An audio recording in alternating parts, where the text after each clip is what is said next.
বিসমিল্লাহির রহমানির রহিম। আলহামদুলিল্লাহ, সকল প্রশংসা সেই মহান স্রষ্টার এবং শুকরিয়া জানাই আমার মুর্শিদ পাকের।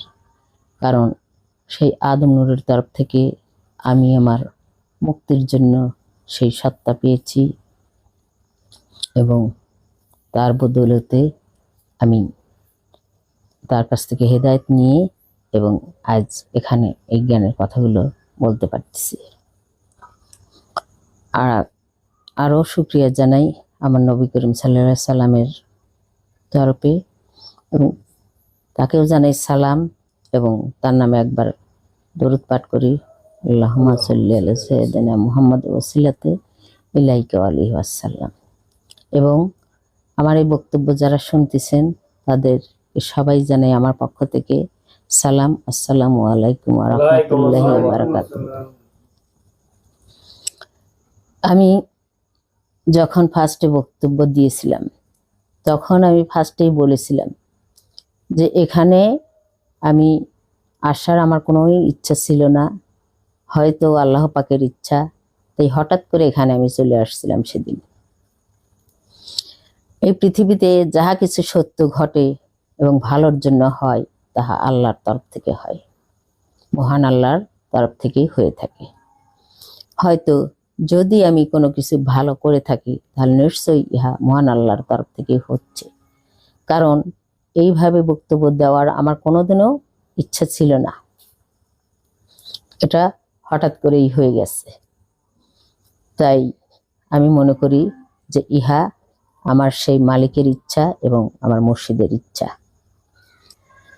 তো আমি কারো বিরুদ্ধে এখানে লড়তে আসিনি, এখানে আমি ব্যক্তি বিশেষের কারো বিরুদ্ধে লড়তে আসিনি। এখানে আমি আসছি মিথ্যাকে মিথ্যা এবং সত্যকে সত্য বলার জন্য। এবং আমার মুর্শিদ পিতা বা আদম নূরের তরফ থেকে আমি এটা মনে করি যে আমরা যারা, এটা আমি বারবার একই কথা বলতেছি, যে আমরা যারা তার কাছে যে জ্ঞান অর্জন করেছি আমরা সবাই এটা হাতে হাত মিলিয়ে একে অপরের সাথে একজনের জানার ভিতর দিয়ে অপরজন জানি এবং অপরজনের জানার ভিতর দিয়ে নিজেরাও জানি এবং সেই সত্যটা নিয়ে আমরা সবাই পথ চলি। এটা আমি বারবার প্রতিবারেই বলছি। তারপরেও এখানে কিছু কিছু লোক দেখতেছি যে সেই, আমি আবার বলতেছি যে আমি প্রথম থেকে আমি কারো বিরুদ্ধে কিছু বলি নাই, কিন্তু কিছু মানুষ দেখতেছি যে তারা এই তাদের যে দাবি নিয়ে আসছে, এখানে আমি সেই দাবির বিরোধিতা করতে আসিনি। আমি আসছি যে আমার মালিকের বা সেই স্রষ্টার ইচ্ছা অনুযায়ী এবং আদম নূরের স্বপ্ন অনুযায়ী বা তার সে কর্তব্য, আল্লাহর দেওয়ার সে কর্তব্য অনুযায়ী প্রত্যেকটা মানুষ সে আদম নূরের জাতি হিসেবে বহাল হোক, এটা আমার চাওয়া। এবং তারা যে সবাই সেই দাবিটা করছে সেটাকে শুধু আমি এটুকু এই কারণে বলছি যেন তারা বুঝতে পারে আমি এই ফানা টানা এসব হাবিজাবি বলার কারণ এই কারণেই, এগুলো যেহেতু করতে হবে তাহলে আমার এগুলো বলার এই কারণ যে তোমরা যদি না করে থাকো তাহলে এই দাবিটা নিয়ে এসো না, তোমরা ভুলের মধ্যে আছো, তোমরা সংশোধন হও, কারণ এগুলো তোমাদের করতেই হবে। তাই আমার এই গভীর বা এই রহস্যজনক কথাগুলো বলার উদ্দেশ্য। তো এখন দেখলাম যে মানুষ এগুলো তারা ঠিকভাবে মেনে নেয়নি। আমি পরশুদিনও একটা মুর্শিদ পাকের একটা ওই ভিডিও দেখলাম, সেটা হচ্ছে এই মারফত সম্বন্ধে কিছু কথা তিনি বলছেন। তিনি সেই ভিডিওতেও কিন্তু বলছে যারা কোনো সত্যদারী হয়, যারা কোনো সত্যদারী হয়, যে সত্যদারী হোক, তো আবার এটা বললে হয়তো আবার বলবে যে এটা দিনই সত্য সময়, এখানে আবার কোন সত্যধারী হবে, তার মুখের বাণীটা, যে সেটা আগে হোক বা এখন হোক, অন্ধকার যুগের হোক বা এখন দিনী যুগেই হোক, যারা সেই সত্যধারীতে আসবে তাদেরকে এই মারফত অর্জন করতে হবে এবং তাদের জন্যই এই ফানা। তাদের জন্যই এই সত্য ধরতে গেলে তাদের জন্যই এই ফানা এবং তাদের জন্যই এই মারফত। তো এখানে দেখলাম ওই কথার মধ্যে যে ভুল ভ্রান্তি, সেগুলো কোরআন এবং মুর্শিদের বাণী অনুযায়ী তুলে ধরার নাম কখনো ঝগড়া করা না। এটা তাদেরকে বোঝানোর জন্য এবং অন্যদেরকেও বোঝানোর জন্য। এখন যদি আমার ভুল হয় সেটাও তারা আমাকে তুলে ধরে আমাকে বুঝাই দিলে আমি সন্তুষ্ট তাতে, এতে আমি রাগান্বিত নই। তাহলে এখন দেখলাম যে সেদিন ওই এগুলো আমি দেখি না অবশ্য, এটা দেখার আমার টাইম নেই, তবে অনেকে আমাকে এগুলো ফোন করে করে বলেন যে আপা এটা বলছে, এটা কেমন হবে, আপনি এটা দেখেন।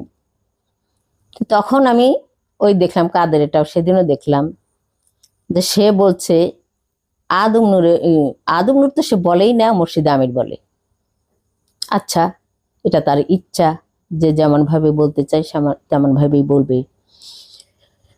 তো যেখানে মুর্শিদ আমির আদম নূর দাবি করছে, বড় ডিগ্রি রেখে কখনো ছোট ডিগ্রি বলা উচিত না, কারণ তার থেকে যাহা সত্য প্রকাশ হয় সেটা আদম নূর থেকে প্রকাশ হয়, সেটা আমির নামে কোনো কিছুর থেকে প্রকাশ হয় না, এটা আদম নূর থেকে প্রকাশ হয়। তো সে বলছে যে সালাত আমাদের জন্য একটা নির্দিষ্ট সময়ের মধ্যে করতে হবে, এর ব্যতিরেকে করতে হবে না। তো সেটা কেমন? সেটা নাকি এই যে আমরা যে সৎ জীবন পালন করি তা থেকেই হয়ে যাবে। এবং আর একটা কথা বলছে যে আমরা যে মুতমাইন্না হই, এই মুতমাইন্নার সেই পবিত্র জীবন, সেটা নাকি মুতমাইন্নের হুকুমত আজীবন পালন করতে হবে না। মুতমাইন্নার পবিত্র যে হুকুমত, সেটা নাকি আজীবন পালন করতে হবে না। এটা কোন ধরনের কথা? মুতমাইন্না হচ্ছে সেই আদম নূর, তার সেই পবিত্র হুকুমত যতদিন মানুষ এই জীবন থেকে তার ওপারের জীবনে না গেছে ততদিনই তাকে পালন করতে হবে। এটা সত্য না মিথ্যা আপনারাই বলুন, যে এই কথাটা আজীবন পালন করতে হবে না কিছুদিনের জন্য পালন করতে হবে? এটা তার ভুল বক্তব্য নাকি সঠিক বক্তব্য? এটাকে মুর্শিদ বলছে যে তোমাদের সৎ জীবনটা এটা কয়েকদিনের জন্য পালন করো না। সৎ জীবন এটা একজন মানুষের সমস্ত জীবন, যতদিন সে বেঁচে থাকবে ততদিনে তাকে পালন করতে হবে। তো এটা সে কোন ধরনের কথা বলল যে সেই মুতমাইন্নের হুকুমত, পবিত্রতার হুকুমত কিছুদিনের জন্য পালন করতে হবে? এই যে সালাতের কথা বলছে, অর্থাৎ তার কথা যে এটা আজীবন পালন করতে হবে না, এই যে সালাত। এখন সে কোন সালাতের কথা বলল সেটা উল্লেখ করা হয়নি। আমরা একটা কোরআনের যে আইন অনুযায়ী এবং সচরাচর যে আমরা জানি সেটা এক সালাত। আমরা এই রুকু সিজদাকেও সালাত, কিছু কিছু লোক বা অনেক লোক, ওই অধিকাংশ লোকই মনে করে যে রুকু সিজদাটাই সেই সালাতের অংশ। এটা আমরা কেন পড়বো না? কেন পড়বো না?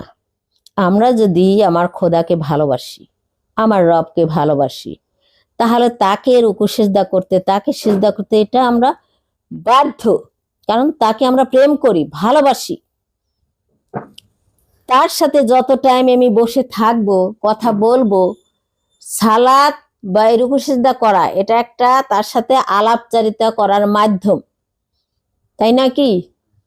আলাপচারিতা করার মাধ্যম। যখন মানুষ জায়নামাজে দাঁড়ায়, তার যে একটা দোয়া আছে, সেখানে সে বলে যে হে মালিক, আমি সমস্ত কিছু থেকে আমার মনকে ফিরায় তোমার দিকে রজ্জু করলাম। আমাদের মুর্শিদ পাকেরও সেই বাণী যে আমি আমাকে নিয়ে তোমার কাছে হাজির হয়েছি। কোথায়? আমাদের সে স্বীয় রবের সামনে, তাই না? তাহলে আমরা যদি সেখানে হাজির হয়ে থাকি, তার সাথে যদি আলাপচারিতা করতে থাকি, এটা কি করা ভুল? এটা আমরা সারা জীবনই যদি আমার খোদাকে ভালোবাসি, আমার রবকে ভালোবাসি, তাহলে সারা জীবনই তাকে সিজদা করবো। তাতে আমাকে ঠেকালো কে? তাকে এসব ব্যাপারে আমাদের না করলো কে? কে না করতেছে? এখন মুর্শিদের ব্যাপারটা আমি বলি, সেটা তখন যাকে অর্থাৎ আদম নূর যখন ফুৎকারে পুতুলের মধ্যে দেওয়া হলো, তখন সবাইকে সেজদা করতে বলা হলো, তাই না? সবাইকে সেজদা করতে তখন বলা হলো। আদম কি কখনো বলা হয়েছে যে তুমি কাউকে সেজদা করো? ওখানে ওই আউয়ালে বলা হয় নাই। তাইলে আমাদের মুর্শিদ পাক সে নিজেই স্বীকার করছে যে আমিও একসময় বনি আদমে ছিলাম। তাহলে যখন সে বনি আদমে ছিল তখন তার ওই যে নূরটা বা আদম নূর, সেটা তার ধরা ছোঁয়ার বাইরে ছিল, ছিল তার মধ্যেই, কিন্তু তার আয়ত্তাধীন ছিল না। যখন সেটা আয়ত্তাধীন হয়ে গেল, সে হলো আদম নূর, মূলের আদম নূর। তাহলে সে যখন মূলের আদম নূর হয়ে যায়, তখন সে কাকে সিজদা করবে? সে কাকে সিজদা করবে? তাই বলে যারা ফেরেশতার মণ্ডলীর থেকে উদ্ধার পাওয়ার জন্য এই পৃথিবীতে আসছে, তাদের জন্য কি এটা নিষেধ? তাদের জন্য কি এটা নিষেধ? আমার তো মনে হয় না। কারণ মূল যে, সে নিজেই মূল হয়ে গেছে, তার তো কোনো ইয়া নাই, সিজদা কাকে সে করবে? আর তাকে সিজদা করার জন্য সমস্ত ফেরেশতা মণ্ডলী অর্থাৎ সমস্ত জীব সত্তার মানুষকে হুকুমত দেওয়া হয়েছে। যত টাইম সে যদি আদম নূরের জাতীয় হয়ে যায়, তবুও মূলকে তার সে ধরে রাখার জন্য সিজদা করতেই হবে।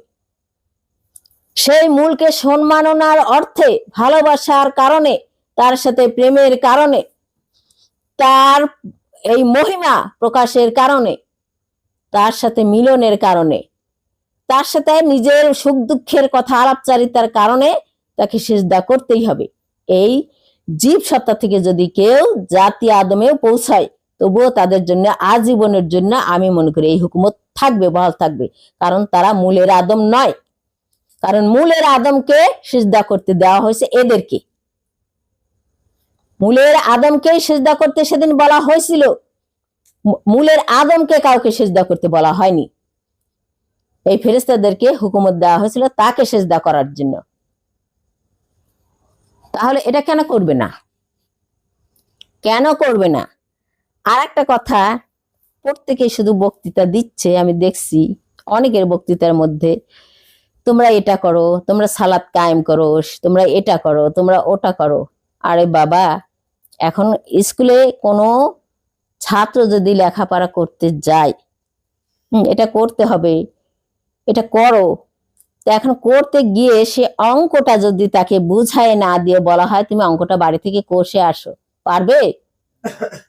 তো এই যে বলে যে তোমরা সালাত কায়েম করো, তোমাদের ঈমান ধরে রাখতে হবে, তোমাদের এটা করতে হবে, ওটা করতে হবে। ওমা, এটা যে করতে হবে, আমি কিভাবে করবো সেটার বর্ণনা কে দিবে? তুমি যে পণ্ডিত হয়ে বসে করতে হবে বলতেছো, কিভাবে করবো সেটার বর্ণনা কে দিবে? যে বক্তব্য এটার যে সম্বন্ধেই বলবে তাকেই সেই সম্বন্ধে বক্তৃতা দিতে হবে। এটা হচ্ছে মূল কারণ। যদি কাউকে কোনো কিছু শেখানোর ব্যাপার আসছে, এসে যায়, বক্তব্য মানেই কাউকে কোনো কিছু অবগত করানো। তো অবগত করাচ্ছি যাদেরকে, আমি তাদের বলবো না যে সালাত কায়েম করতে হবে, কায়েম করতে হবে। তারা যদি না জানে যে কিভাবে করতে হবে, কিভাবে করবে? কিভাবে করবে? তাই এখন সে যে বলতেছে বারবার যে সালাত কিছুদিনের জন্য, সালাত অল টাইম জন্য নয়, তাহলে তাকে বুঝাতে হবে না যে কেন কিছুদিনের জন্য, অল টাইমের জন্য নয়, এবং সালাতটা কিভাবে কায়েম করবে। এভাবে কায়েম করলে তোমরা দেখো, এটা মিলাই দেখো, যেভাবে কায়েম করলে সেটা দেখো অল টাইমের জন্য হয়ে যাচ্ছে, আর তোমাদের সেটা করতে হবে না। আমি একটা নাদান শিশু বাচ্চা, আমাকে বললো তুমি সালাত পড়ো, সালাত আদায় করো, কিংবা সালাত কায়েম করো, সেই সম্বন্ধে কিচ্ছু বললো না। আমাকে একজন বললো তুমি রুকু সিজদা করো, রুকু সিজদা করো, যেমন কোরআনে বলা হয়েছে তোমরা রুকু সিজদা করো, কিন্তু নবী করিম সাল্লাল্লাহু আলাইহি ওয়াসাল্লাম সেটা দেখাই দিয়ে গেছেন, নাকি দেখান নাই? দেখাই দিয়ে গেছেন কিভাবে করতে হবে। তো তোমরা শুধু বলেই যাচ্ছ, তার কোনো উপকরণ নাই, তার কোনো উপকরণ নাই। এটাই আমার ভালো লাগে না। এখন তাদের, অন্যদের কি ভালো লাগবে কি না লাগবে এটা আমি বলতে পারি না, কিন্তু আমার ভালো লাগে না। কারণ কাউকে কোনো শিশু বাচ্চাকে যদি দাঁড় করাতে হয় তাহলে মাকেই হাত ধরে তাকে দাঁড় করায় রাখতে হয়, মাকেই হাত ধরে সেই শিশুকে এরকম ভাবে তুলে দাঁড় করে রেখে বলা হয় দাঁড়াও বাবা, দাঁড়াও বাবা।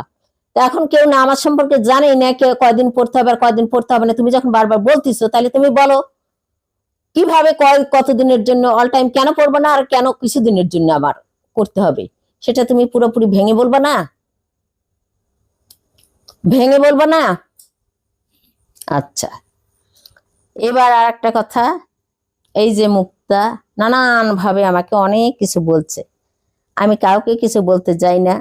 কেন বলতে যাই না, এটা দরকার নেই বলার, কিন্তু তারা এমন এমন কথা বলে যেটা না বললেই না, যেটা না বললেই না। সে বলতেছে যে এই যে সৃষ্টির জাতিরা তাদেরকে ফানা ঘটাতে হবে, তারা ফানা ঘটায় এই মানবে আসছে।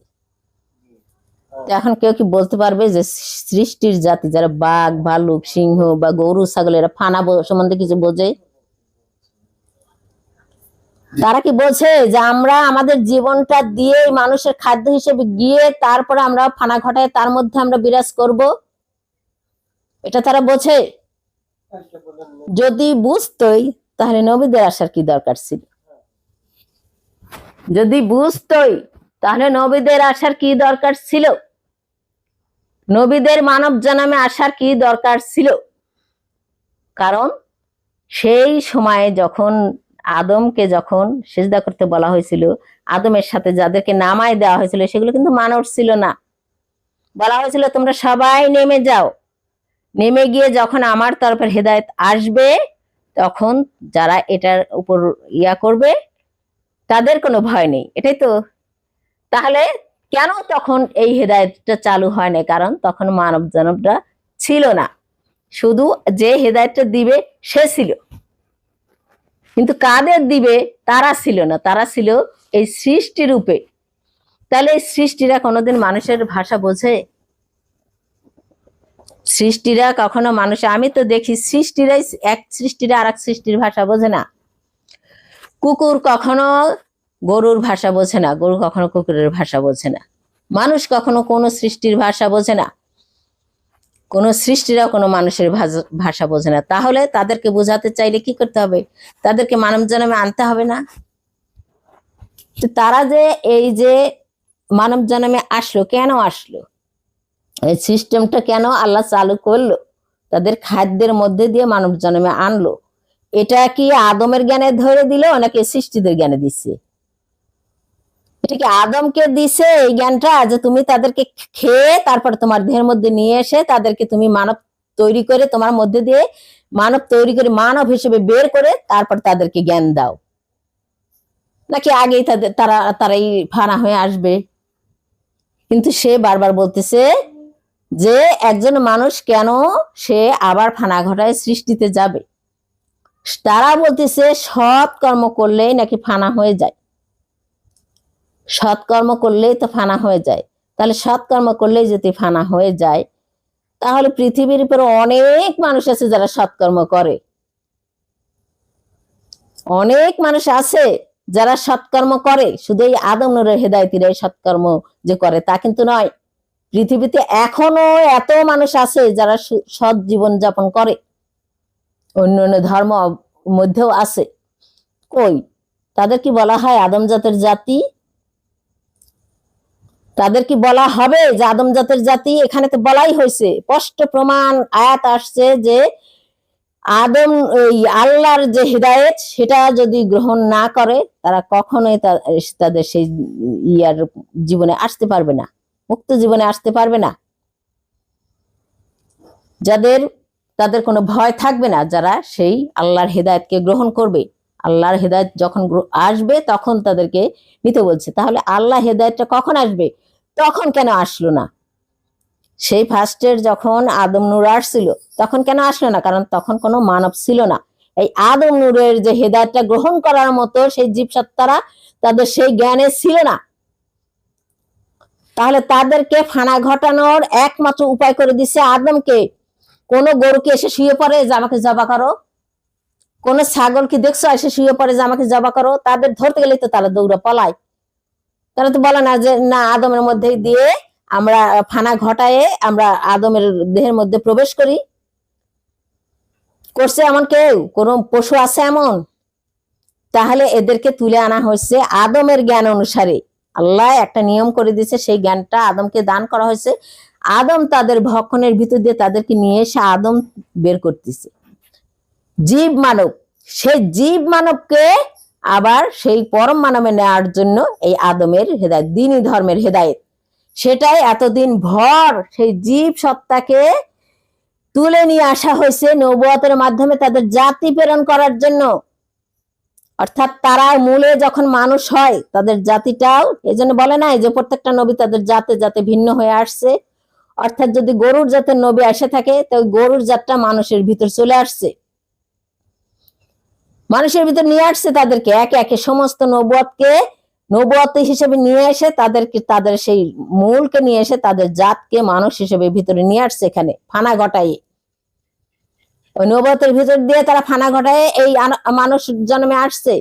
এসে তারপরে যখন নবুয়তে অর্থাৎ মানব তাদের সেই বুদ্ধি বা তারা যে ফানার জিনিসটা এটা বোঝার মতো যখন পরিস্থিতি আসলো, জীব মানব হোক তবুও তারা ভাষা তো বোঝে, একে অপরের মানুষের ভাষা বোঝে।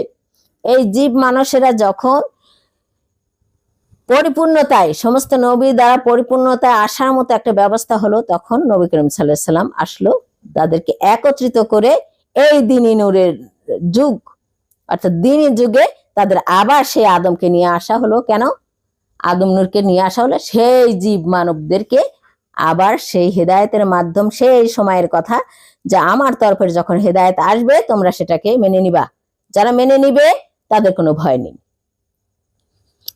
তাহলে এরা আসলো সেই দ্বীনি যুগে, সেই জাতিরা আসলো এখানে মানার জন্য, সেই নবুয়তের জাতিরা। নাকি এখন ও বলতিছে যে তোমরা ফানা ঘটাও নফসের, তোমরা ফানা ঘটাও সেই নফসের অস্তিত্বের, কিন্তু তোমরা ফানা ঘটাইও না ওই নবুয়ত ফানা। এখন কি বলবো এটাকে? নফসের কি কোনো ফানা আছে? কেউ বলতে পারবে যে সেই আদম নূরকে যদি সে নফস বলে থাকে তাহলে সেই নফসের কি কোনো ফানা আছে? তার কি কোনো মৃত্যু আছে? কেউ বলতে পারবে যে তাকে কেউ চাবাইয়ে খাইয়ে তাকে ফানা ঘটাইছে?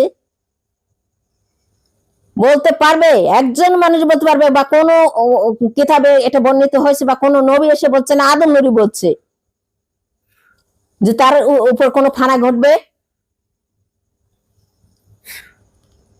তার উপর কোনো ফানা ঘটবে? আর অস্তিত্বের কথা বলা হয়েছে যে অস্তিত্বের ফানা ঘটাতে হবে। তাহলে অস্তিত্ব কারা? নবীরাই না? তাহলে তো সেই আমার কথাই আসলো,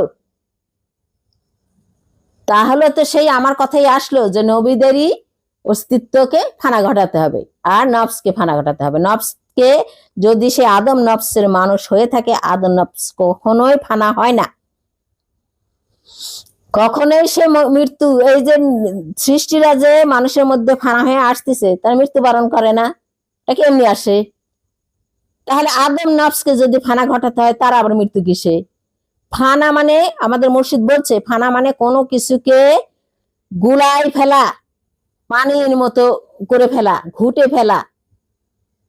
আগুন তো সেটা একটা জ্যোতি, আগুনকে কখনো কি গোলানো যায়? জ্যোতিকে কি কখনো গোলানো যায়? কখনোই না, কখনোই না। তাহলে আমরা যে ওই যে সমস্ত সৃষ্টিরা আমাদের মধ্যে আসলো সেটা নিয়ে আসলো কে? সেটা কিন্তু এই আদমের মাধ্যম দিয়েই চলে আসতেছে বরাবর, এখনো তারাই। এখন তারা আসছে, তাদেরকে বলা হচ্ছে যে তাদের স্বভাব গুণ পরিবর্তন করলে নাকি তারা পরিবর্তন হয়ে যাবে। এর আগে আমি বলছিলাম যে একটা ময়না পাখিকে যদি পোষ মানাও সে কখনো ময়না থেকে মানুষ হবে না। ময়না পাখিকে যদি পোষ মানাও সে কখনো ময়না থেকে মানুষ হবে না। তাহলে সেই ময়নাকে মানুষে আনতে গেলে তাকে জবা করে খাওয়া লাগবে, সেই ময়নাকে জবা করে খাওয়া লাগবে। তাহলে এই যে মানুষের মধ্যে যে সেই ইয়ারা রয়েছে, সৃষ্টির জাতিরা রয়েছে, তাদেরকে দিয়ে যদি সৎকর্ম করানো হয়, স্বভাব গুণ পরিবর্তন করানো হয়, তাদের জাত কি কখনো পরিবর্তন হয়?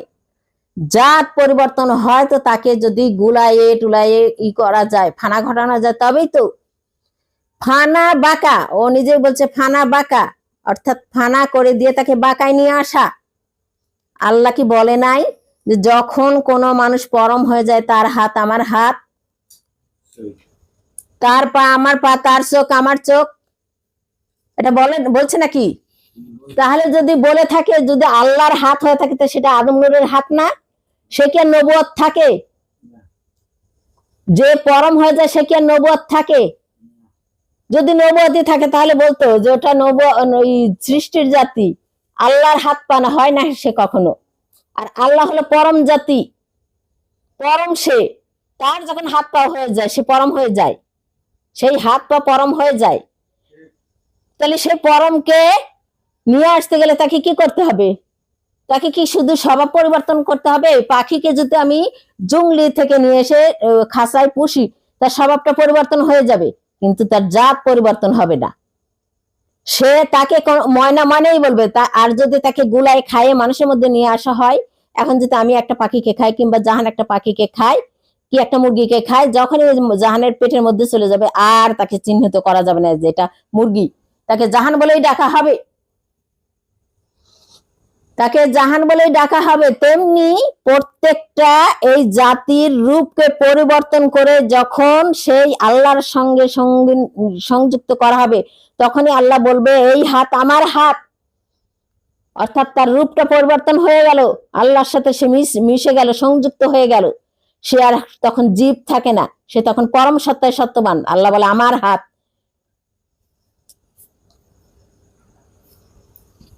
আচ্ছা, এটা যাক। আর একটা কথা, সে আমার মাকে নিয়ে অনেক কথা বলছে, যে সে মুকাররমা হলো কি করে। এই যে ফানার কথা, এই আমি অনেক কথা আল্লাহর ইচ্ছায় আমি বলতে পারতাম, কিন্তু অনেক বড় ভিডিও হয়ে যাবে, এই জন্যে বললাম না, যেটুকু বলার সেটুকু বললাম। সে আমার মাকে নিয়ে অনেক কথা বলছে। সে বলছে যে যে যেটা হয় সে সেটার দাবি করে। সে মুর্শিদ পাকের কাছে কেন, মুর্শিদ পাক কেন তাকে এই দাবিটা দিল? তা আগে বুঝতে হবে তো যে আমার বাবা সেই দাবিটা কি দিছে। আমার বাবা বলছে তোহা কন্যা, জিনুয়ারা হচ্ছে তোহা কন্যা, অর্থাৎ তোহা কন্যা মুকাররমা, এটাই তো বলছে। তোহা কন্যা মুকাররমা, আমার মাকে কিন্তু বলে নাই যে সে তোহা, এটা কিন্তু বলে নাই। আমার বাবা বলছে তোহা কন্যা মুকাররমা। তাহলে সে বলতিছে যে আমার মা বলছে আমার বাবাকে যে আমি সত্য, আমি সত্য, আমি সত্য, এটা বলেনি। আমার মা বলছিল আমি পবিত্র, আমি পবিত্র, আমি পবিত্র। যখন এটা আমার বাবাকে বলা হলো, তখন আমার বাবা এই যে মুকাররমা শব্দের আগে বুঝতে হবে যে এই শব্দের অর্থটা কি, এটা আগে বুঝতে হবে যে অর্থটা কি। এই মুকাররম শব্দ একবার কোরআনে আসছে, কোরআনে একবার আসছে সূরা আবাসায়। কেন আসছে? অর্থাৎ নবী করিম সাল্লাল্লাহু আলাইহি সাল্লাম যখন কিছু মানুষকে নিয়ে কথা বলছিল, তখন একজন অন্ধ ব্যক্তি আসছিল সেখানে। আসার পর তখন নবী সেই অন্ধ ব্যক্তির উপর একটু মন ভারী করছিল যে আমি অন্যদের সাথে কথা বলতেছি, এ আবার কে আসলো। তখন আল্লাহ বলল যে তুমি কেন মন ভারী করলা? তুমি যাদের সাথে কথা বলতেছো তারা তো তোমার এই কথার উপর মনোযোগী নয়, কিন্তু যার জন্য তুমি মন ভারী করতেছো সে তো তোমার কথায় মনোযোগী। আর যাদের বলতেছো তারা যদি তোমার এই কথাগুলো না শোনে, এই কিতাবের যে বর্ণনা এই অনুসরণ না করে, তাতে তোমার কোনো, এতে কোনো ভালো বা মন্দের তোমার কোনো দায় দায়িত্ব নাই। তুমি কেন তাকে বললা না? এই যে কিতাব, মহা সম্মাননা কিতাব, এই জায়গার বলা হয়েছে সম্মাননার এই এর আরবি অর্থ হচ্ছে মোকারম। এর আরবি অর্থ হচ্ছে মোকারম, অর্থাৎ মহাসম্মাননার কিতাব সেই মহা পবিত্র সত্তাদের কাছে, যারা সেখানকার এই দূত অর্থাৎ বার্তাবাহক, তাদের কাছে রাখা হয়েছে, লিপিবদ্ধ করে রাখা হয়েছে। তাহলে এবার দেখুক যে মোকারম মানে কি। তাহলে মোকারমা মানে হচ্ছে সম্মাননা, সেই তোহা কন্যার সম্মাননা নারী তুমি জিনুয়ারা। এর অর্থ হচ্ছে এই, এর অর্থ হচ্ছে এই। না বুঝে একটা বললেই হলো, না বুঝে একটা বললেই হলো। তারপর আর একটা বলছে যে আমার মা, সে নিজে থেকে দাবি করে নাই, কোনো কিছু দেয় নাই, সে কি করে আমার বাবার সঙ্গিনী হবে, সে কি করে আমার বাবার সঙ্গিনী হবে। এবার বলি, আমার বাবা একটা কথা বলছে মারফত নিয়ে, যেটা কার কাছে থাকে, নারীদের কাছে। বলছে না, যেটা কার কাছে থাকে, নারীদের কাছে। আবার অনেক কিছু কিন্তু শুধু নারীর কাছে না, পুরুষের কাছেও থাকে। যেহেতু আমরা যদি আহমদনের থেকে ওই অঙ্গটা পেয়ে থাকি, দেহটা পেয়ে থাকি, তবুও ওই দেহের মধ্যে আমাদের অনেক কিছু, অনেক ফারাক আছে। পুরুষের মধ্যে ফারাক, নারীদের মধ্যে ফারাক আছে কিনা। যদিও একই একই জায়গা থেকে দুইটা দেহ আসছে, তবুও কিন্তু এখানে ফারাক আছে। লিঙ্গর বিষয়, অনেক কিছুর বিষয়ই ফারাক আছে। তাইলে এই যে নারীর কাছ থেকে যে মারফতটা নিতে হবে, তাই না। আমার বাবা বলছে যে যারা সেই সত্যধারী, তাদের জন্য মারফত এবং ফানা। ওরা বলে যে ফানা করতে হবে না, কিন্তু এখানে কিন্তু আছে যে তাদের জন্য মারফত এবং ফানা। এবং আর একটা বর্ণনায় সে বলছে এই মারফতটা আছে মায়ের মধ্যে থাকে। তাহলে মা বলতে কাদের বোঝায়, নারীদেরকে নাকি। তাহলে আমার বাবার যখন সত্য ধরতে গেছিল, তখন তার মারফতের প্রয়োজন ছিল নিশ্চয়ই, নইলে সেই মারফতের কথা বলবে কেন। তাহলে তারও প্রয়োজন ছিল। এমন কোন ব্যক্তি আছে যে সে বলতে পারবে যে আমির আলী বা মুর্শিদ আমির আলী যুবক থেকে বুড়া হয়ে গেছে, কোন নারীর সাথে তার কোনো দুঃসম্পর্ক ছিল? বলতে পারবে না। কোন নারীর সাথে তার ঘন এরকম একটা মেলামেশা, বন্ধুত্ব মেলামেশা ছিল, যে তার কাছ থেকে সে মারফতটা নিছে, সেই বন্ধুত্বের কারণে তার কাছ থেকে সে নিছে, এমন কোনো কেউই এই প্রমাণ দেখাতে পারবে না। তাহলে তার বন্ধুত্ব একমাত্র ছিল কার সাথে? আমার মায়ের সাথে। ঠিক, আমার মায়ের সাথে তার সেই সম্পর্ক, আত্মিক সম্পর্ক বলতে একটা জিনিস আছে, যেটা মানুষকে প্রেম বলে।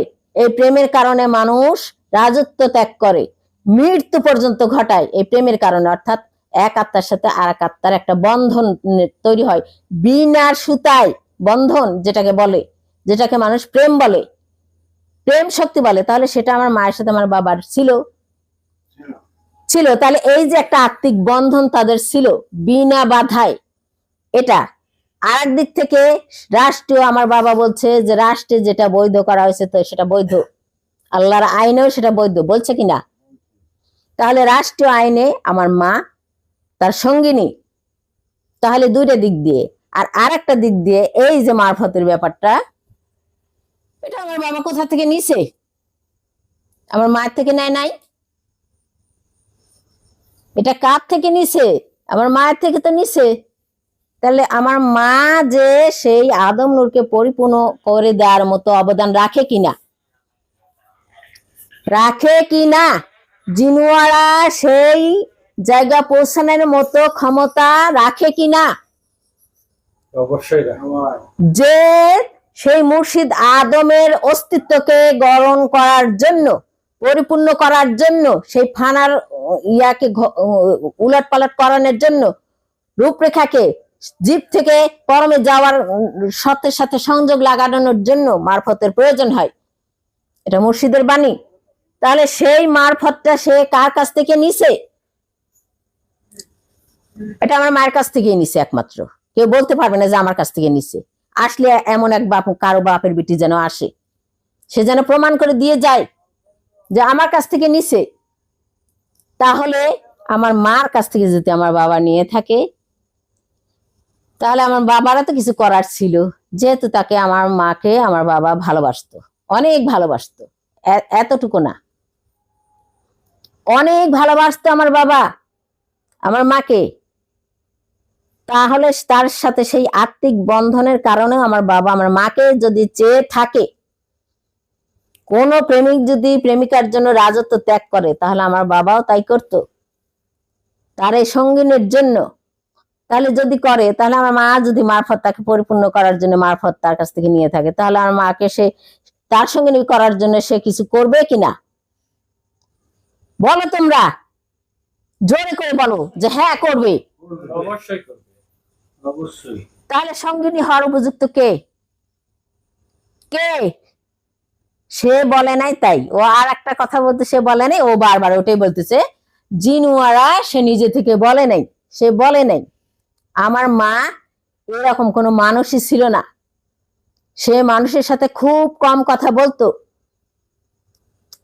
সে খুব কম কথা বলতো। যখন আমার বাবা বাড়িতে থাকে নাই, যখন এই আদম নূরের জন্য সে পাগল পাড়া হয়ে ঘুরে বেড়াতো, আমার মায়ের সাথে তেমন, সেই আল্লাহকে পাওয়ার জন্য আমার মায়ের সাথে তেমন একটা কথা বলতো না আমার বাবা। এটা সবারই হয়ে থাকে, সবার ব্যাপারটাই হয়ে থাকে। যেমন নবী রহিম সাল্লাল্লাহু আলাইহি ওয়াসাল্লাম যখন হেরা গুহায় যেত, তখন কি সে ওই খাদিজার সাথে তেমন একটা তার ঘনিষ্ঠ মেলামেশা থাকতো না। তাহলে আমার মার ব্যাপারেও কিন্তু তাই। তাহলে আমার মা উদাসীন ছিল কার জন্য? আমার বাবার জন্য। তার প্রেমটা, ভক্তিটা, সমস্ত কিছু, ভাবনাটা, তার চাওয়াটা কার জন্য ছিল? আদম নূরের জন্য ছিল। তাহলে আর কার এতটা চাওয়া আর কার হতে পারে? হতে পারে প্রমাণ সহকারে সে বলুক। এতটা চাওয়া কার ছিল? কারোই ছিল না, আমি মনে করি আমার মারই ছিল। কারণ যখন সে একজন মানুষ প্রেমিক প্রেমিকার মধ্যে যখন বিরহ থাকে, তফাৎ থাকে, মানে ফাঁকাফাঁকি থাকে, যেমন আদম আর হাওয়ার যখন তফাৎটা ছিল, তারা কি করত?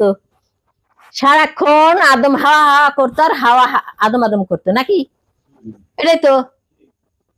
তাহলে আমার মা যখন, আমার বাবা যখন সেই ওই বেলায়েতের মধ্যে ঢুকলো বা সে পাগল পারাপার হলো, তাহলে আমার মা যখন তাকে কাছে পেত না, সে কাকে ডাকতো? এই আমির আলীকে ডাকতো, এই আদম নূরকে ডাকতো। সে তার বিচ্ছেদের আগুনে সে পুড়ে জ্বলে পুড়ে সে পবিত্র হয়ে গেছে, তাই সে বলছে সুবহানাল্লাহ, তাই সে বলছে আমি পবিত্র, আমি পবিত্র, আমি পবিত্র। তাই তাকে মহাসম্মাননা নাম দেওয়া হয়েছে মোকাররমা। তাকে নাম দেওয়া হয়েছে মোকাররমা, তোহা কন্যা মোকাররমা। তাকে বলা হয়নি যে তুমিই তোহা, তাকে বলা হয় নাই তুমি তোহা, তাকে বলা হয়েছে তুমি মকাররমা, অর্থাৎ সম্মাননা। তোহা কন্যার মধ্যে তুমি সেই সম্মাননা, তুমি সেই একমাত্র আদির কন্যা, যে আদম নূরের সঙ্গিনী, সুবহানাল্লাহ, যে আদম নূরের সঙ্গিনী হওয়ার একমাত্র যোগ্যধারী।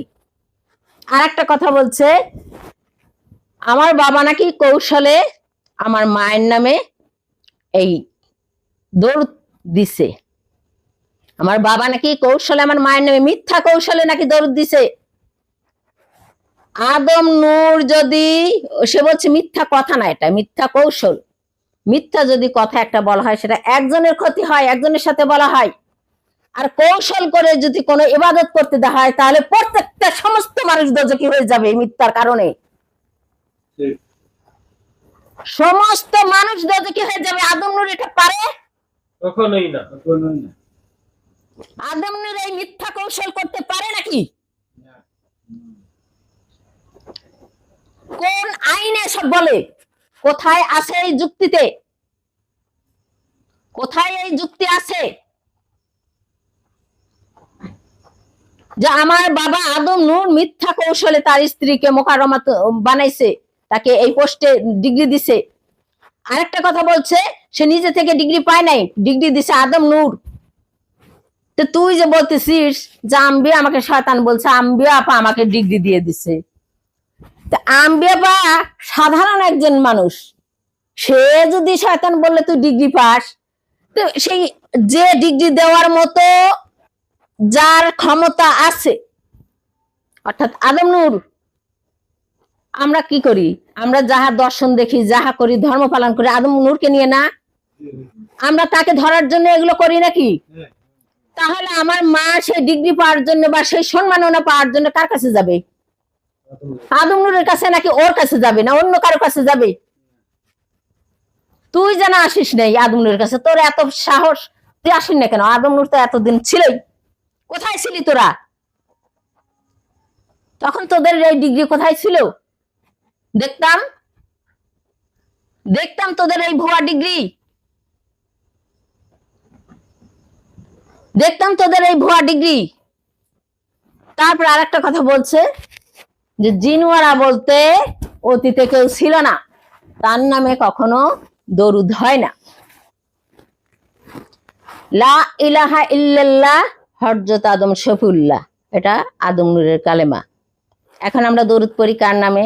আগে পড়তাম নবী করিম সাল্লাল্লাহু আলাইহি সাল্লামের নামে, যে আমরা দরুদ পড়ি, এই যে বক্তব্য দেওয়ার আগেই অনেকেই দরুদটা পড়ে, পড়ে কিনা? সেই দরুদটা কার নামে? মোহাম্মদ নাম নেয় না আহমদ নাম নিছে? তার মধ্যে মোহাম্মদ নাম নাকি আহমদের নাম? মোহাম্মদ নাম কি সে অতীতে ছিল? ছিল? তাহলে কেন মোহাম্মদ নামে দরুদ পড়ে মানুষ? সে তো অতীতে ছিল না। ছিল তো অতীতে, ছিল তো আহমদুন। আহমদুনের নামে কেন দরুদ পড়ে না? হ্যাঁ, কেন তার নামে দরুদ পড়ে না? কেন মোহাম্মদ বলা হয়? তাহলে জিনুর নাম এই দুনিয়া ভিত্তিক যার নাম আসে, যার নাম যেটা আসে তার নামই তো সেই দুনিয়ায় পরিচিত হয়। ভোটার আইডি কার্ডে কি লেখা থাকে, আইডেন্টিটি পরিচয় পত্রে কি লেখা থাকে, তার ওই নামটাই থাকে না অতীতের নামটা থাকে? নবীদের যে নাম ঈসা, মুসা, দাউদ, এরা কার নামে পরিচিত? এখন যদি আমি বলে, কেউ যদি বলে এই দুই পৃথিবীর সমস্ত মানুষ মানুষ নামে পরিচিত, নূর হিসেবে, আত্মিক নূর হিসেবে সবাই আদম নূর হিসেবে পরিচিত। এখন যদি কেউ বলে যে আমি মানুষের বাড়ি যাব, চিনবে কেউ? এখন যদি কেউ বলে যে আমি অমুকের ছেলে হাকিমের বাড়িতে যাব, চিনবে তো বাড়িটা? তাই না? তাহলে নবীদের নামে কি এই যে এই যে কালেমা যে পড়ে, কালেমা যে পড়ে এটাও তো ওই নবীদের নামেই। ওই নামটা তো অতীতে ছিল না। সেদিন এই যে আমার কাকা এই যে কালেমা নিয়ে বক্তব্য দিচ্ছে, সেই কালেমার মধ্যে কাদের? নবীদের নাম ছিল না। নবীরা তো সেই আউয়ালে তো নবী ছিল না, তারা তো ফেরেশতা ছিল নাকি?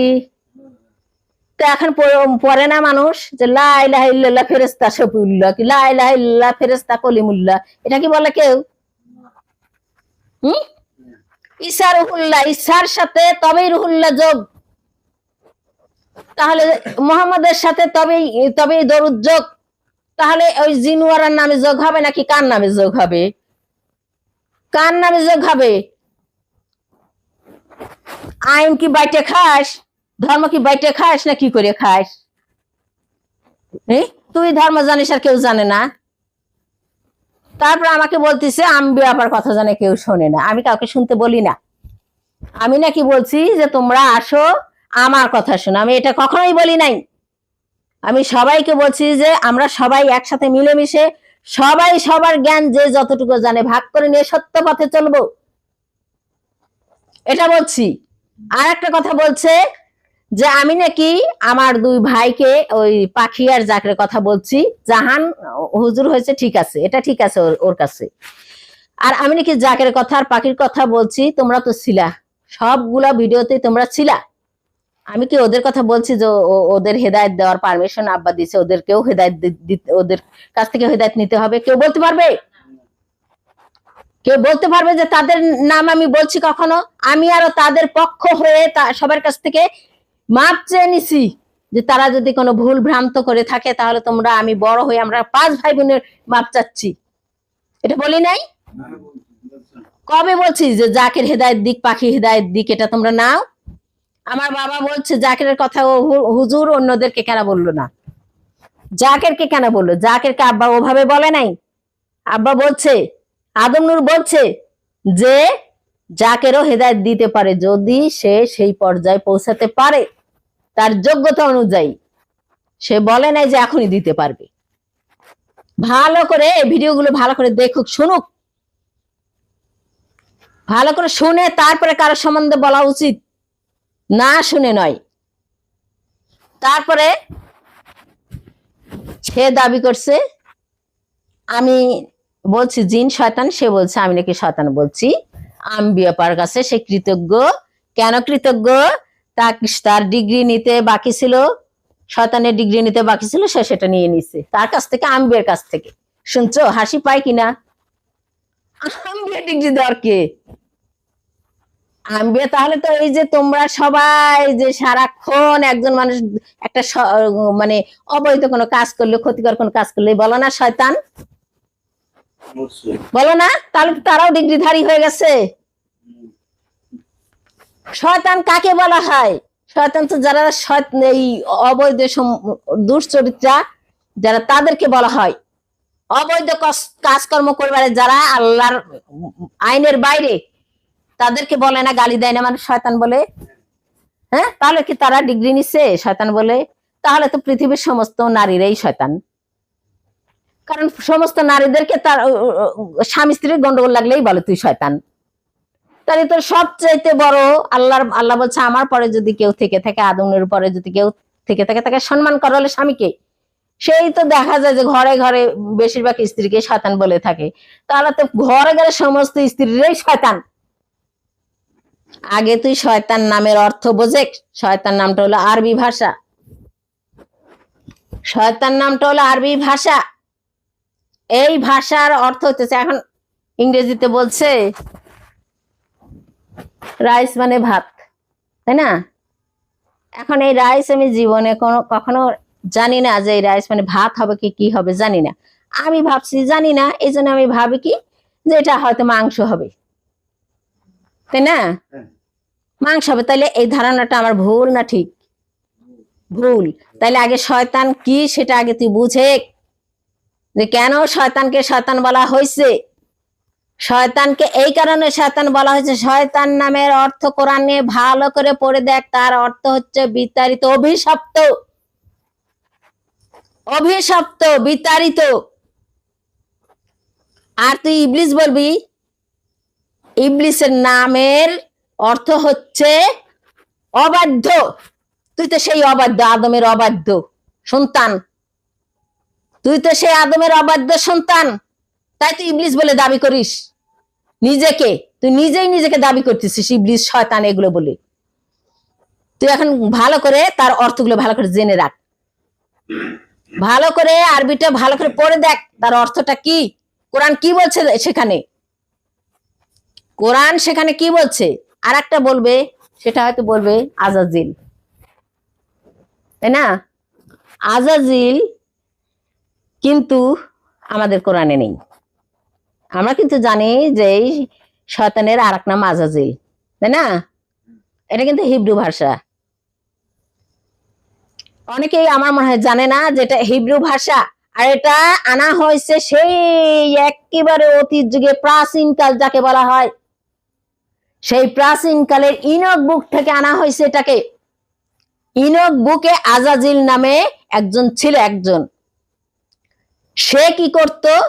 সে হলো এই অস্ত্রশস্ত্র বানানো শিখাতো মানুষকে। অস্ত্রশস্ত্র বানানো শিখাতো। এই যে গহনাগাটি বানায় পড়ি না আমরা, এটা বানানো শিখাতো সে। এগুলো বানানো শিখানোর পরে তখন মানুষ যখন অস্ত্রশস্ত্র বানানো শিখে গেল, তখন মানুষ মারামারি কাটাকাটি শুরু করলো। যখন শুরু করলো, তখন এই ফেরেশতারা গিয়ে সেই আল্লাহকে বলল যে আল্লাহ, এই যে আজাজিল সে এগুলো করতেছে। তখন আল্লাহ বলল একে বন্দি করো। কোথায় বন্দি করবা? একে সেই ইয়াতে, কি বলে, মরুভূমির মধ্যে গহ্বরে, অন্ধকার গহ্বরে, যেখানে আগুনের লেলিহান থাকে, সেইখানে একে বন্দি করে রাখো। এর শাস্তি এটাই। তুই কোনটা বলে দাবি করবি এবার বল? আমরা যদি জ্ঞান অর্জন করে থাকি, এই নামগুলো যদি নিয়ে এসে থাকি, সেই অতীত থেকে আনছি নাকি আমরা নিজেরা তৈরি করছি নাকি? অতীত থেকে তো আনছি। অতীত থেকে যদি নিয়ে এসে থাকি তাহলে অতীতের যেটা সত্য সেটা বলতে হবে তোকে। তারা যেটা নিয়ে এটাকে এই নামের উপর সত্যায়িত করছে তাহলে সেটা ধরে তুই কথা বল। অতীতে আদম, যেহেতু আদমে ছিল, এখানে এসে সে আদম নুরি দাবি করছে, তাহলে অদ্বৈতের যদি আজাজিল এই এই ব্যক্তি থেকে থাকে, তার নামটা যদি নিয়ে এসে এখন শয়তান বলা হয়, কেন বলা হয়? কারণ তার কর্ম আর এই শয়তানের কর্ম এক, মিলজুল। তাই তার সাথে এই আজাজিল, যেরকম আমরা বলি না, কোন যদি কেউ একটা খারাপ কাজ করি বলি নমরুদের মতো কাজ করতেছে, তা আসলে কি সে নমরুদ? আসলে সে নমরুদ নাই, কিন্তু ওইরকম কাজ করে, তাই বলি। উদাহরণ দেই, যেমন কেউ বিশ্বাসঘাতকতা করলেই মানুষ বলে যে মির্জাফর, বিশ্বাসঘাতকতা করলেই বলে মির্জাফর, তেমনি ওই আজাজিলকে নিয়ে আসা হয়েছে এই মানুষদের।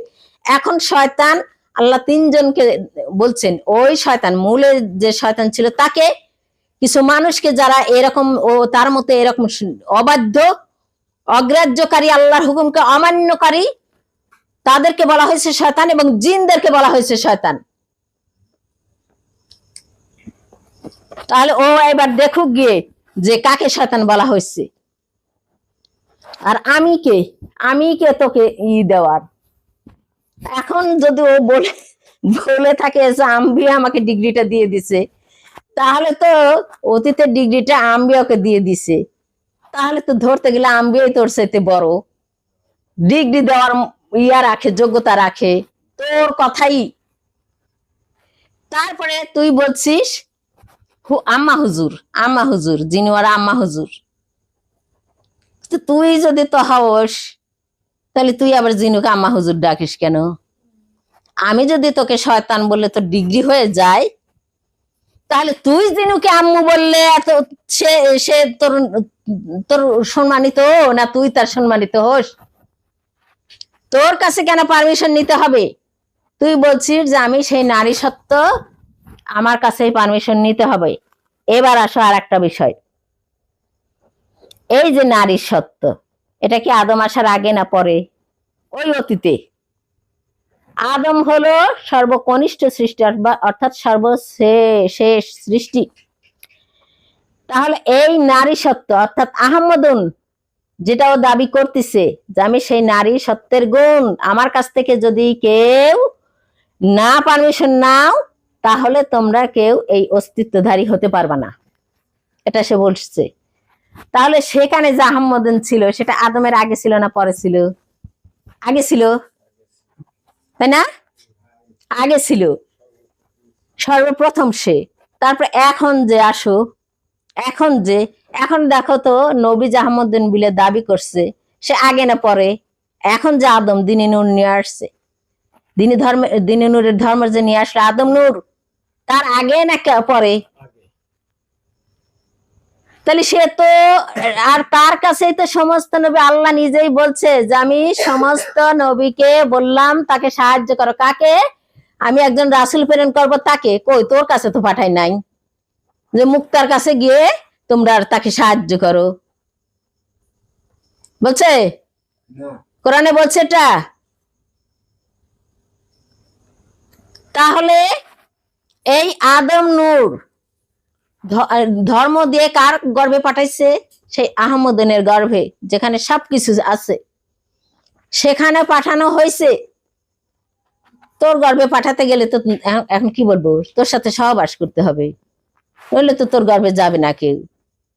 বিশ্ব মাতার গর্ভ কি বুঝায়? সমস্ত যাহা কিছু আছে ব্রহ্মাণ্ডে, তাই তো। তাহলে তার গর্ভ যদি, বিশ্ব মাতার গর্ভ যদি সমস্ত ব্রহ্মাণ্ড হয়ে থাকে, তাহলে আমি এখানে থাকলেও তার গর্ভে আছি, ওই ঢাকা থাকলেও তার গর্ভে আছি। আর তোর গর্ভে যেতে হলে কোন পুরুষের সাথে সঙ্গম করে তারপরে তোর গর্ভে যেতে হবে, না মিথ্যা বললাম? আমাদের কি বিশ্বমাতার গর্ব নাকি এমনি এমনি গর্ব, এই আমাদের মতো নারীর মতো গর্ব? তাহলে বিশ্ব গর্ব যেখানে, সেখানে যেখানেই দাঁড়াচ্ছে সে বিশ্বমাতার গর্বেই সে দাঁড়ায় আছে। সেখানে কারুর সাথে কোনো সঙ্গমে যেতে হয় না, সেখানে কারুর সাথে সঙ্গম করে যেতে তার গর্ভে ঢুকতে হয় না। এই যে মানুষ জন্মটা আসছে, এটা হলো এই নারী গর্ভে আসছে, এই নারী গর্ভেও সে আহমুদ্দিনের অস্তিত্ব আছে, তাই এই নারী গর্ভে জন্ম দিতে পারে, নইলে পারবে না। এখন এই নারী যে ও বলতেছে আমি ছাড়া জন্ম কেউ দিতে পারবে না, তুই ছাড়া জন্ম কেউ দিতে পারবে না, তুই কার কাছ থেকে নিয়েছিস? এই যে গোস্ত খাইছিস, তারপরে এই যে গরু ছাগল খাইছিস, এই যে মাছ মাংস খাইছিস, এটা কার কাছ থেকে নিছিস?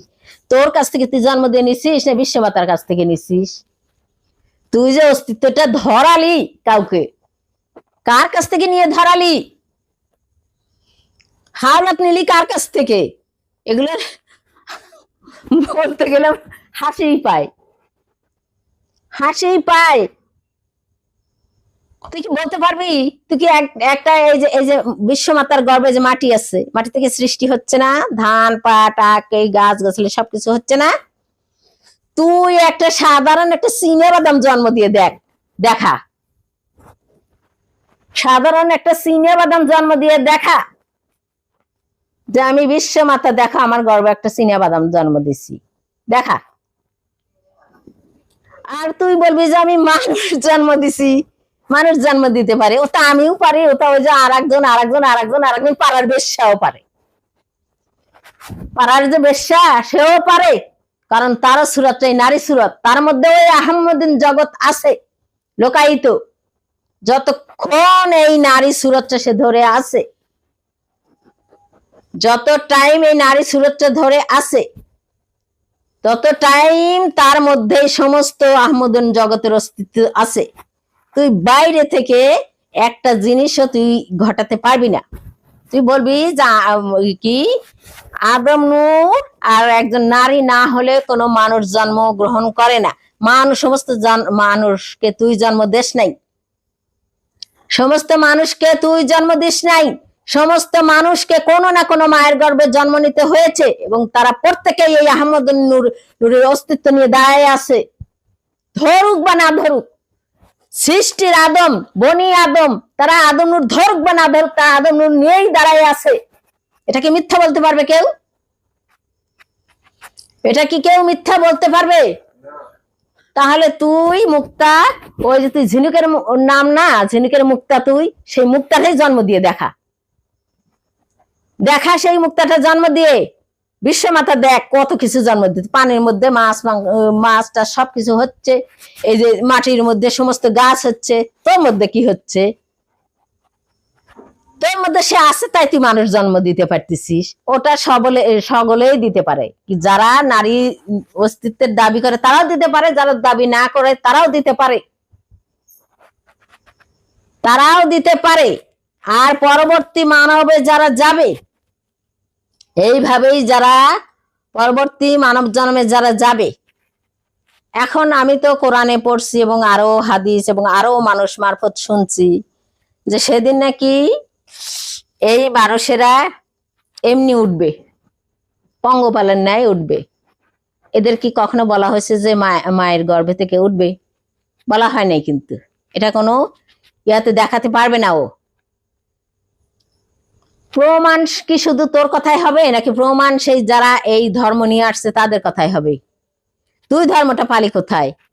তুই তো ধর্ম পাইছিস তাদেরটা নিয়ে, তুই তো নতুন, তুই এত আহমদুন একটা কোরআন নিয়ে আসছিস, তুই আর একটা নিয়ে আয় দেখি, তুই আর একটা নিয়ে আয়, তুই বল সে এই যে সমস্ত নবীরা যে তাকে সাহায্য করলো, কোথা থেকে কিভাবে সাহায্য করলো? তারা তো তার আগে আউট হয়ে গেছে, সবাই গেছে নাকি? তাহলে তারা কিভাবে তাকে সাহায্য করলো? আর তোকে সাহায্য করার কথা বললো না কেন আল্লাহ? তোকে কেন বলে নাই যে মুক্তাকে সাহায্য করো গিয়ে? এটা তো সেই আউলেই সব ঘটনা হয়ে গেছে যে কে আসবে, কাকে সাহায্য করতে হবে। কই আউলে তো তোর নাম বর্ণনা নেই, কোথায় তো তোর নাম বর্ণনা দেওয়া নেই, কোথায়ও নেই। কিন্তু তাহলে তারা আউয়ালে ছিল এবং সেটাই আল্লাহ বর্ণনা করে গেছে। আর একটা কথা, এই যে আদম দিনী নূরের যুগ, এটা এখানে কোনো ফানা ঘটাতে হবে না বলছে আবার। তাহলে এই যে দিন নূরের যুগে আদম নূরকে, আদম নূরের যুগে এই আদম নূর কেন আসছে এই পৃথিবীতে? এই আধারকে অন্ধকার থেকে রক্ষা করার জন্যই তো আসছে নাকি? অন্ধকারকে রক্ষা করার জন্যই তো সে আসছে, দিন নিয়ে আসছে প্রকাশ করার জন্য, এদেরকে মুক্তি দেওয়ার জন্য। যে এই যে প্রকাশ দেখো, এগুলো এগুলো তোমরা প্রকাশ দেখো।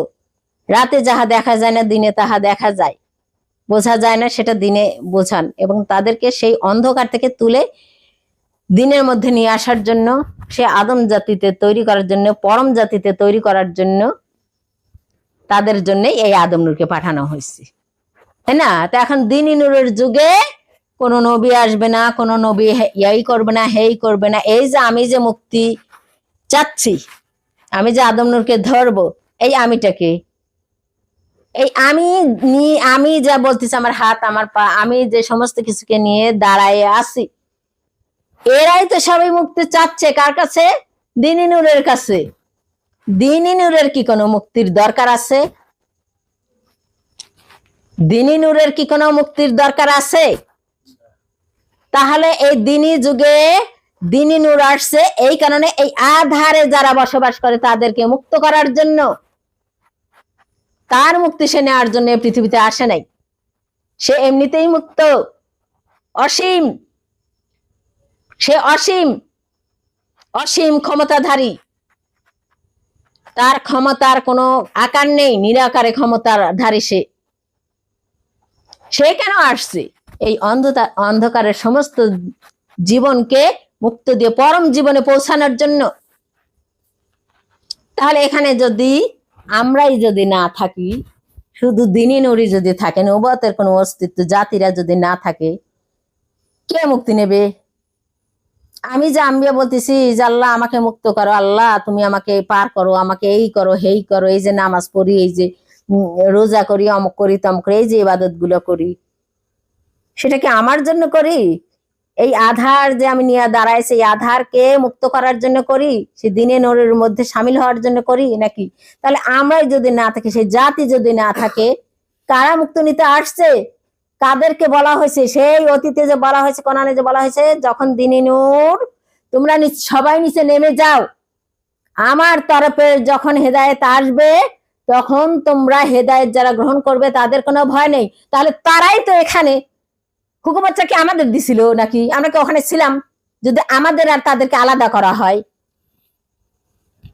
আমাদের আর তাদেরকে যদি আলাদা করা হয়, তাহলে হুকুমতটা তো সেই অতীতে যারা ছিল তাদের দেওয়া হয়েছিল না, যে তোমরা গিয়ে কি করবা, যখন আমার তরফের হেদায়েত আসে গ্রহণ করবা। তাহলে তারাই তো আমরা,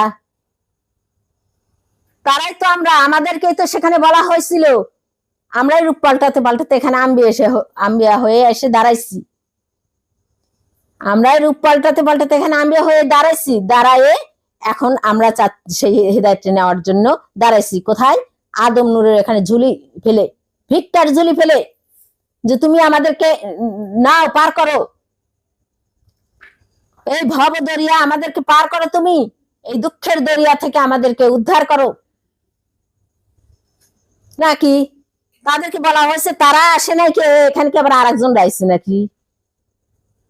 তাহলে তাদের বলা হলো কেন? এদের কি বলতো? এখন বলতো যে এখন যারা আসছো তারা যাও, কিন্তু যখন নামায় দেওয়া হয়েছে তখনই বলা হয়েছে। আর আরেকটা কথা, সেটা আদম নূর যখন পুতুলের মধ্যে দেওয়া হয়, পুতুলকে আগে সৃজন করা হয়েছিল, অর্থাৎ আহমদ জগৎ থেকে সবকিছু নিয়ে তো পুতুলটা তৈরি করা হয়েছিল নাকি অন্য কিছু দিয়ে?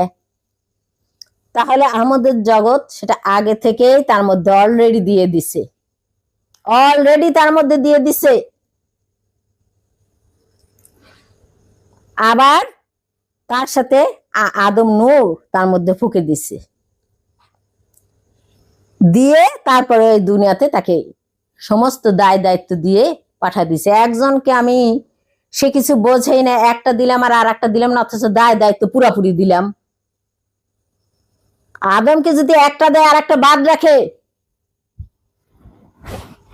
তাহলে কি হবে?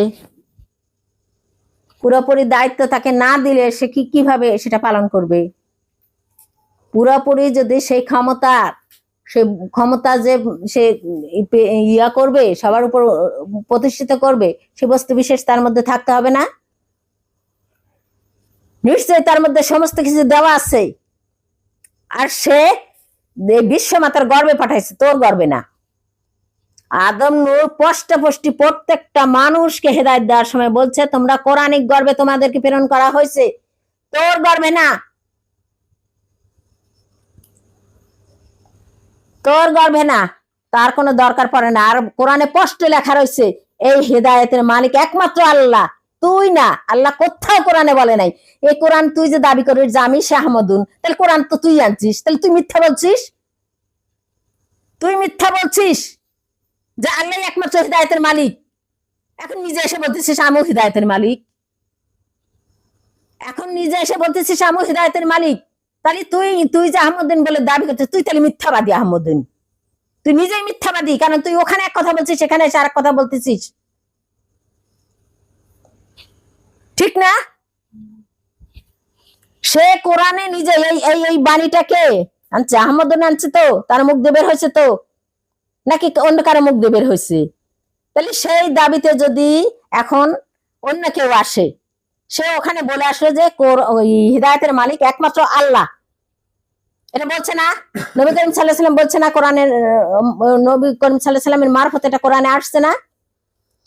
তাহলে নবী ওখানে বলে আসছে, আবার এখানে ও দাবি করতেছে যে আমি সেই আহমদুন, এখানে এসে বলতেছে যে আমিও হিদায়তের মালিক, আমার কাছ থেকে স্বীকৃতি নিতে হবে। তাহলে এক মুখে তুই কয় কথা বলিস? তুই যদি সেই হয়ে থাকিস, তাহলে এক মুখে কয় কথা বলিস? ওখানে এক কথা, এখানে আরেক কথা, ওখানে এক কথা, এখানে আরেক কথা। এটা মোটেই ঠিক না।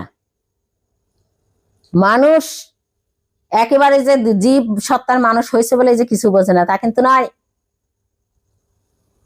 তা কিন্তু নয়। তুই যে ইবাদত গুলো পাইছিস, তোকেও তো পাঠানো হয়েছে কোরআনের গর্বে, যখন তুই হিদায়াতটা নিয়েছিলি না, কোথায় পাঠানো হয়েছে? তুই বলতে পারিস, অতিরিক্ত এটুকু বলতে পারিস যে আমি সেই যেরকম আমরা বলি, সমস্ত মানুষ বলে যে আমরা আদম জাতের জাতি। একটা আমের থেকে যদি আর একটা আম জন্ম নেয়, তা ওই আমের জাতি আমি, ওই গাছ থেকে ফজলি আমের জাত, এটা বলে না? কাঁচা মিঠার জাত এটা। তাহলে তুই বলতে পারিস যে আমি সেই আহমদিনের জাতি, নারী, আমি নারীর জাতে নারী, এটা বলতে পারিস যদি কিছু হয়েই থাকিস। তাহলে এটা বলতে পারিস, ওটা বলতে পারিস না যে আমি আহমদুন।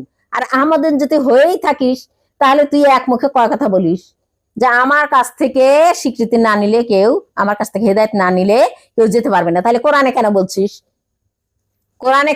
যে একমাত্র আল্লাহ সেই হেদায়েতের মালিক? তার মানে তুই ফলস, তোর ডিগ্রি ফলস, তুই কোনো নারী না। যদি কোনো, আমার আব্বার কাছে আমি শুনছি এটা, যে যদি কেউ, বক্তব্য আছে যে যদি কেউ সে আদম জাতের জাতি হয়ে যায়, তাহলে আদমের মতোই তার জ্ঞান হয়ে থাকে।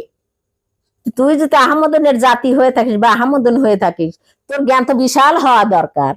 কই সে জ্ঞান? কই? তোর তো সব বেবুঝের কথাবার্তা, সব বেবুঝের অবুঝের। আরো আমি তো মানে সবটুকু ভিডিও শুনি নাই, আর আমার এগুলো শোনার কোনো সময়ও নাই।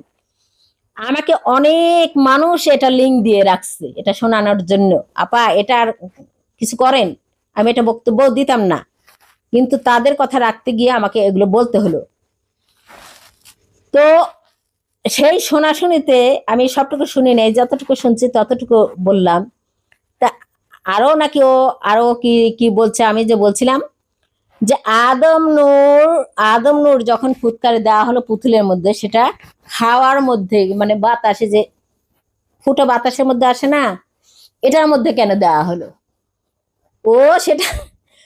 সেটাকে নাকি ওই মানুষের যে সঙ্গম ঘটায় সেটা বলছে, সেভাবে ফুৎকারে দেওয়া হয়েছে। কেউ কি বলতে পারবে যে লিঙ্গের মধ্যে দিয়ে কখনো ফু বের হয়, কোনো বাতাস বের হয়? পাগলের প্রলাপ ছাড়া আর কিছু না, এগুলো পাগলের প্রলাপ ছাড়া আর কিছু না। আমি বলি শোনো, কেন এই বাতাসের মধ্য দিয়ে এই রব শক্তি দেওয়া হয়েছে? রব মানে কি? আমাদের মুর্শিদের বলছে না যে এই আওয়াজই হলো রব, আদম রব? তাহলে আওয়াজ যদি রব হয়ে থাকে, তাহলে ফুৎকারে আল্লাহর নূর যদি দিয়ে থাকে, তাহলে সেটা আওয়াজই ছিল, তাই না? তাহলে সেটা আওয়াজ ছিল। কিন্তু তাহলে সেই আওয়াজটা তোমরা সবাই প্র্যাকটিস করে দেখো, যে যখন মানুষের নিঃশ্বাস চলাচল ব্যতি রেখে কোনো আওয়াজ বের হয় না, হয় নিঃশ্বাস ভিতরে নিতে, না হয় নিঃশ্বাস বাইরে নিতে।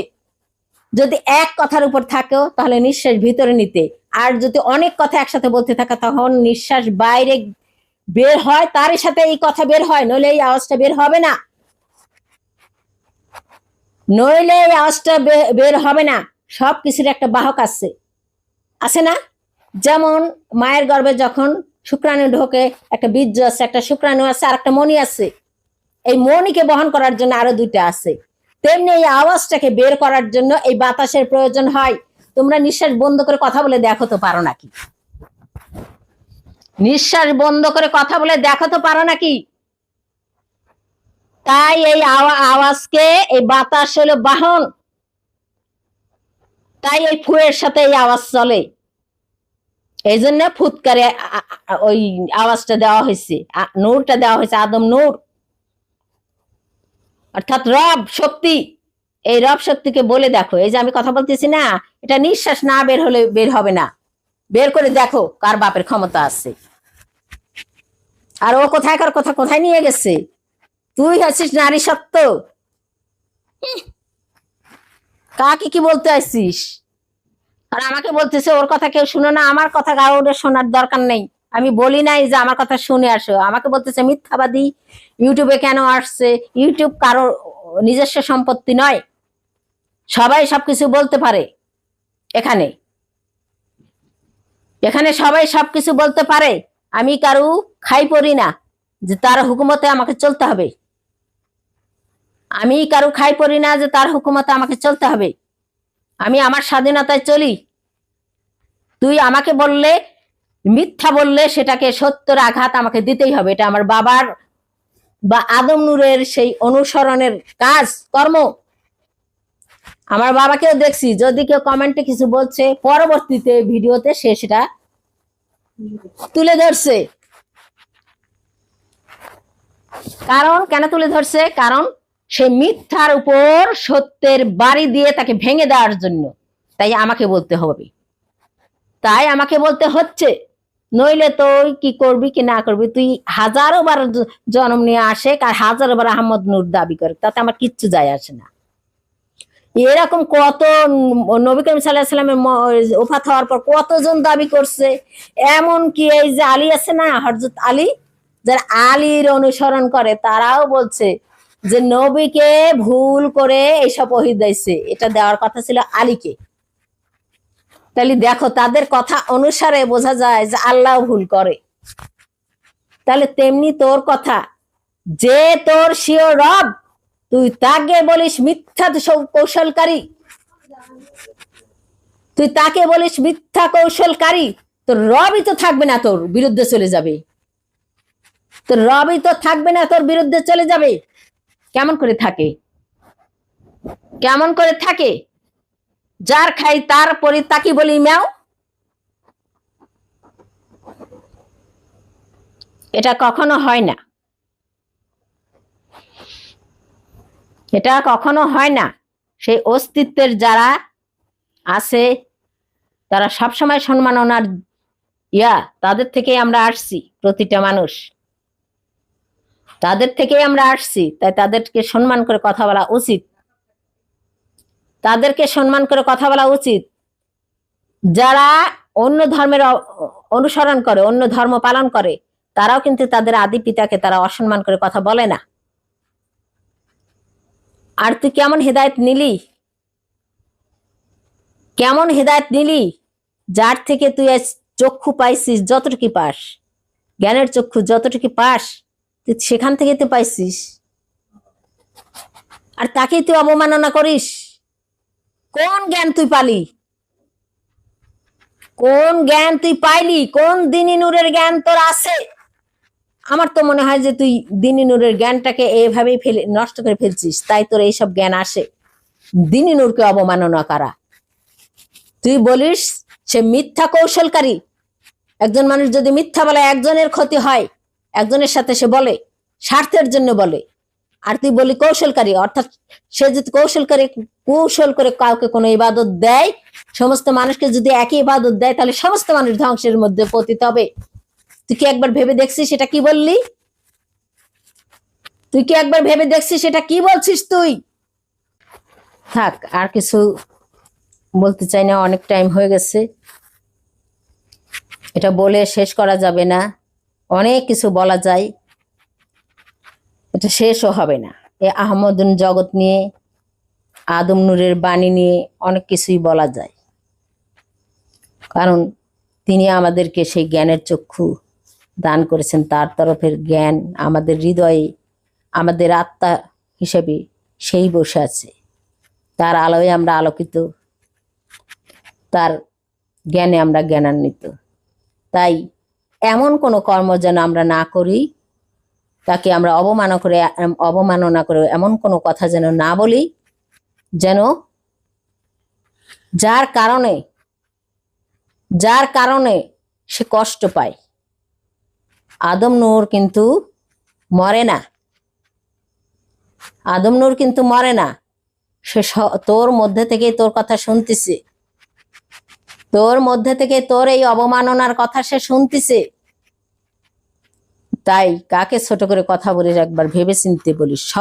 সবাইকে নিয়েই বলতেছি, আমি এবং সবাই, কেউ যেন আমরা সেই আমাদের অস্তিত্ব এবং আমাদের সেই সত্তা, আমাদের সেই আত্মা, আমাদের সেই জীবনী শক্তি, যার দ্বারা এই যে আমি কথা বলতেছি, যার দ্বারা এই যে আমি বসে আছি, যার দ্বারা আমরা এই সুখ দুঃখ ভোগ করতেছি, যার দ্বারা এই যে সমস্ত খাদ্য, ঘুমানো, সমস্ত সুখ অনুভব, ইচ্ছা, এগুলো অনুভব করতেছি, এই যে সুন্দর সুন্দর সব জিনিস দেখতেছি, সুন্দর সুন্দর জিনিস নিয়ে উপভোগ করতেছি, তাদের যেন আমরা কেউই কোনো অবমাননা না করে কথা না বলি, যে যাহাই করি না কেন অন্তত এটুকু না করি।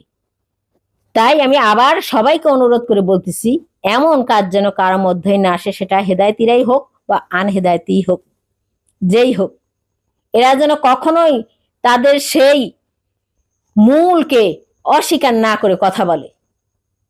এটা অস্বীকার করা মানেই তার সমস্ত কিছুকে অস্বীকার করা, অর্থাৎ নিজের সমস্ত কিছুকে তার অস্বীকার করা। সে কখনোই কোনোদিন মুক্তির পাবে না, হতেই পারে না। মূলকে অস্বীকারী কখনোই, বাবাকে যে অস্বীকার করে, মাকে যে অস্বীকার করে, সে কখনোই কিছু হতে পারে না, তার অস্তিত্বই থাকবে না। বাবাকে যে অস্বীকারী তার কোনো পরিচয়হীন সে, আর মাকে যে অস্বীকার করি তার অস্তিত্বহীন। তাই আমি আর কথা বাড়াতে চাই না। যদি কেউ বুঝে থাকলে বুঝবে, না বুঝে থাকলে না বুঝবে। আর আমি বলি না যে তোমরা আমার কথায় আসো এখানে, এটা আমি বলি না। যার যার মুক্তির জন্য যার যেখানে যেতে ইচ্ছে করে সে সেখানে যাবে, তার সেখানে যাবে। আমি বললাম সবারই জ্ঞান আছে, সেই জ্ঞান দ্বারা তারা এটাকে নির্ধারণ করে বুঝুক কোনটা সত্য আর কোনটা মিথ্যা। সত্য যেটা সেটাই সে বেছে নিবে, সেটা মুক্তারও হতে পারে, সেটা আমারও হতে পারে, যেটা আরো কারো হতে পারে, যার হোক, যার যেখানে যেটা স্বাধীন জীবন প্রত্যেকটা মানুষের, সেই স্বাধীনতা নিয়ে তারা কথা বলবে, তার চলবে, পথ চলবে, যেখানে যার যেমন ইচ্ছে সেখানে সে চলে যাবে। এবং কাউকে এর জন্য ইয়াও করতেছি না, জোর জবরদস্তিও করতেছি না। আর বেশি কিছু আমি বললাম না। সবার কাছে আমার অনুরোধ, এটা যেন কখনো না বলে।